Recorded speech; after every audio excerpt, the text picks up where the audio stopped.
Here's example 4.1.2. It says an escalator rises at 30 degrees and 2.5 meters per second. How long will it take to rise vertically? 4 meters.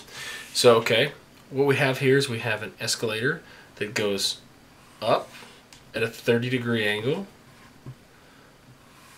And we know that it does this whole thing at 2.5 meters per second. And it says how long, so remember I'm going to be looking for a time here, will it take for it to rise vertically 4 meters? So I want to know time. I've got distance here. So if you look and see what we're given the distance in the y direction, which is 4 meters.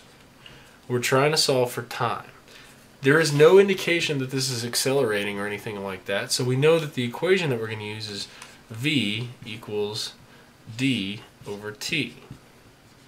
The problem is that I don't actually have the velocity. Now a lot of people want to use this velocity, but this isn't the velocity in the y direction. This is the velocity in this direction. So what I really need to do is I need to solve for this component of the velocity, and then I can have the velocity in the direction that I'm looking at. So I would say, okay, I need to know what y is. Y is equal to r sine theta, or in our case, 2.5 times the sine of theta, or excuse me, times the sine of 30, and that is 1.25. Now that's in meters per second, so I know that this just says y right here. Okay, but really, since we put in 2.5 meters per second, this has to be meters per second as well. So this right here is actually the velocity in the y direction. So I have the velocity in the y direction, I have the distance in the y direction. That allows me to solve for the time.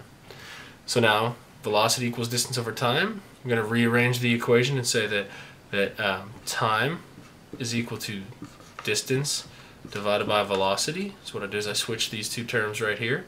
And when you do that, you get time is equal to 4 divided by 1.25. 4 divided by 1.25 is 3.2 seconds.